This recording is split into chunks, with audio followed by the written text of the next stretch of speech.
So today I'd like to talk about Opus 35, number 17, a Sor study in D major. This is also Estudio number 6 in the Segovia collection of Sor studies, and I'll be working from that edition.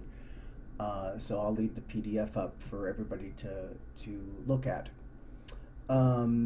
This piece, when I teach this piece, it's really more about the right hand because Segovia put a lot of fingering into this piece for the right hand. It's very unusual for him to do that. If you look at the Sor studies, he puts fingering in for the right hand, but usually only for a measure or two. It's not usually very intense. But in this piece, out of all of these lines of music, I'd say the majority of them, he has right hand fingering. So, and the right hand fingering that he is teaching is good. It's logical. It's a lot of alternation between A and M, sometimes M to A, sometimes A to M. And it's good for students to work with the fingering to understand a logic to the right hand. Okay? Since it's written out, I won't talk about the right hand that much, a little bit here and there, but very little. The more important part of the study is really the left hand, understanding what the left hand does in a study like this. Because this is an arpeggio study, we learn from this study that we don't need to have our fingers down all together in blocks, which when people, especially when they come from pop and rock, they think, okay, it's all down and all off and all down. And then all down. But because of the way this piece is written, the right hand is playing a top note and then a bass note, then the middle, etc. The left hand can follow that. So we don't need to have everything down at once in block chords. It is helpful to know what the block chords are, but technically we don't have to put everything down in block chords, which makes the playing much easier. Okay? So that's something we really want to watch out for. Also in the left hand, we want to watch for any notes that are being held over from harmony to harmony. So we have harmony changes, but sometimes the left hand fingers will be held between those harmony changes. So we want to notice that too. And finally, we want to be aware of what's happening in the piece in terms of its construction. This piece, like all of Sor's pieces, is very much about voice leading and counterpoint. So it's extremely helpful when we're looking at a piece that's all eighth notes like this to look for musical patterns so that it's easier for us to remember, so we get a better sense of what's happening beyond the fingers. Okay? So let's get into it. So we begin with bar, only a half bar, up to the third string, and then a small turn of the wrist to help the fourth finger reach the D on the fifth string. In this piece, there's a lot of instances where we need to have the fourth finger on the 5th string, 5th fret. This happens a few times here. So we want to be aware that the wrist can help the 4th finger reach that note, right? We don't have to keep our fingers away and then stretch with the 4th finger. We can use the wrist to reach this note. Okay, that's what we're going to do here. So we start off, first section.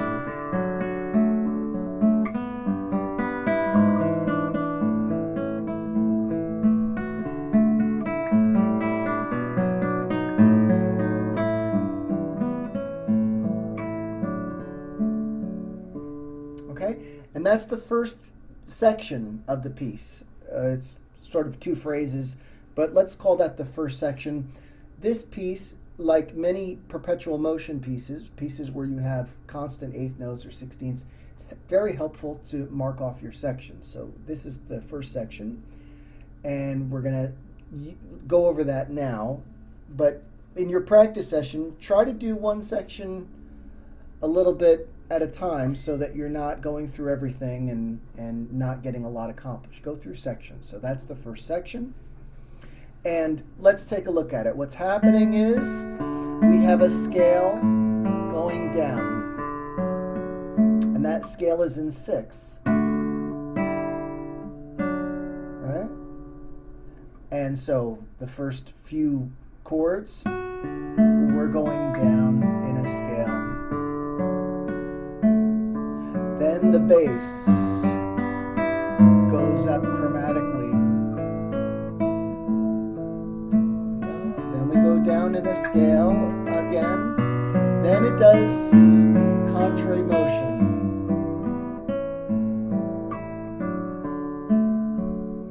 Right? So he does the same thing, but instead of landing on D major, he goes to the substitute. He goes to B minor.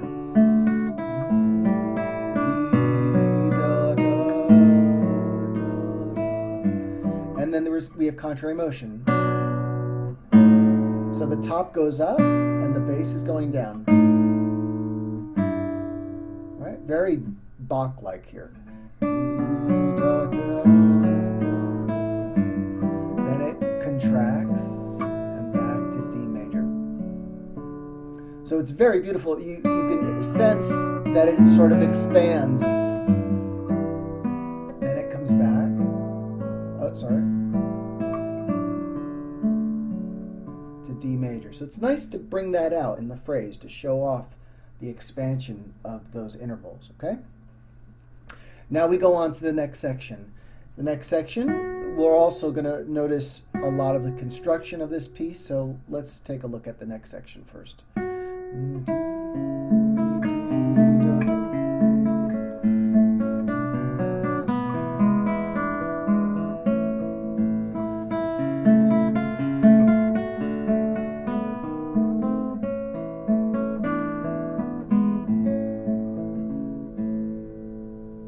That's enough. That's the end of that section. So now we have section 2.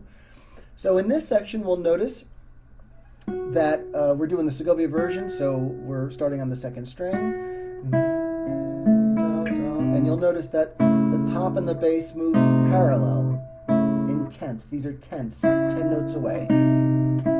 It's just a third with an octave. So we go down and back up.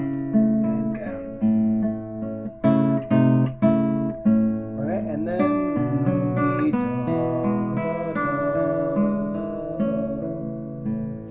Now we have a chromatic line on top and on the bass.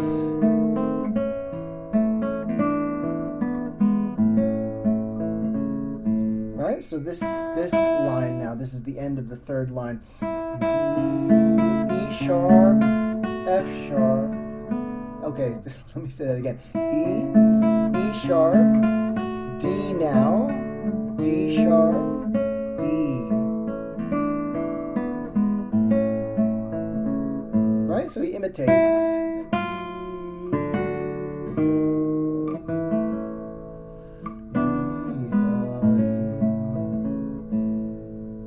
Okay, and we can go on now. The next section, this is my favorite section.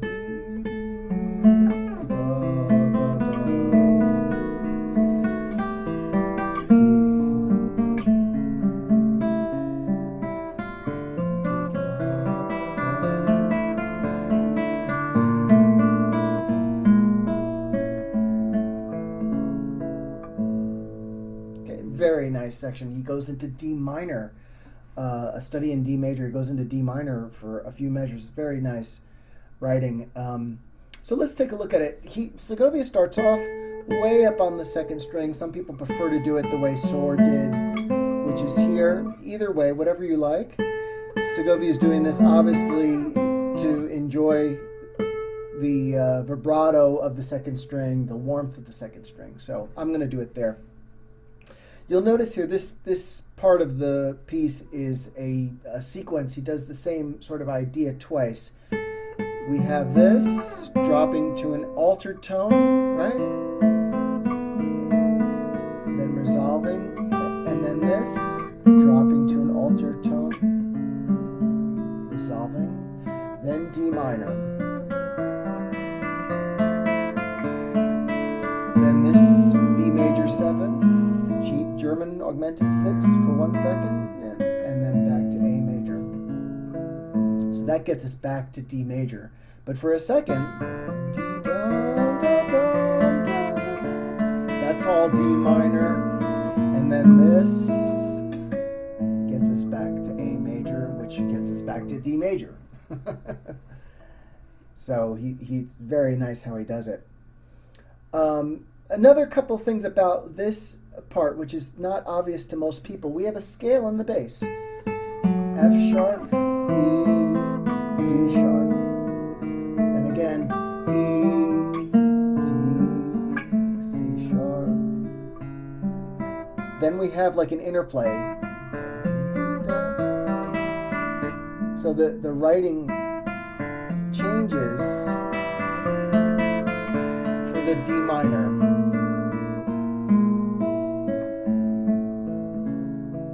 Right?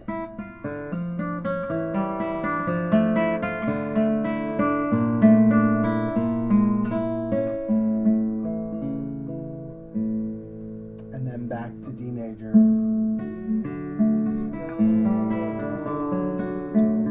It's all the same. Then the ending.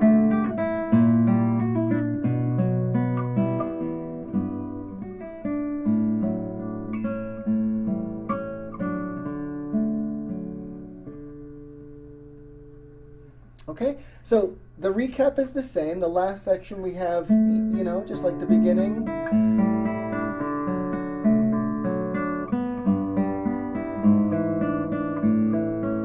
Then the ending is a variation.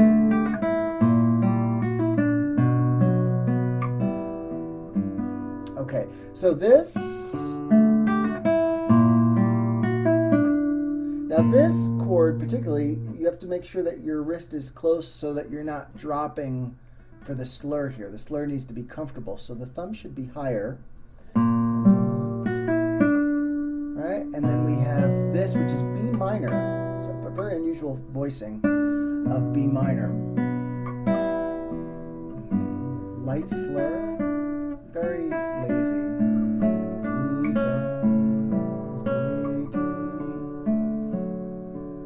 Even the last two chords we have going down in a little scale here. All the notes, right? All the notes.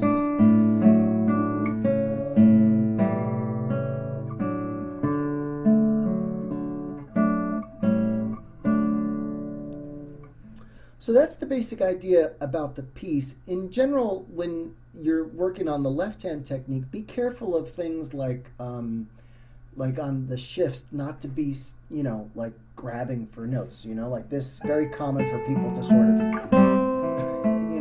or on big shifts, take your time because these are expressive notes,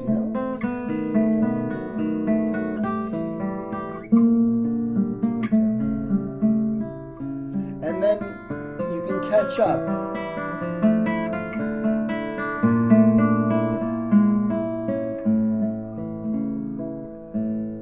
So don't be in a rush to get to the notes. This piece has a gentle character, and that means the fingering and the technique has to be gentle. We don't want to be pushing hard.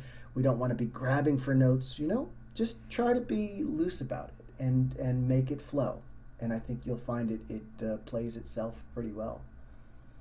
So I hope that's helpful, and we'll do more later. Bye.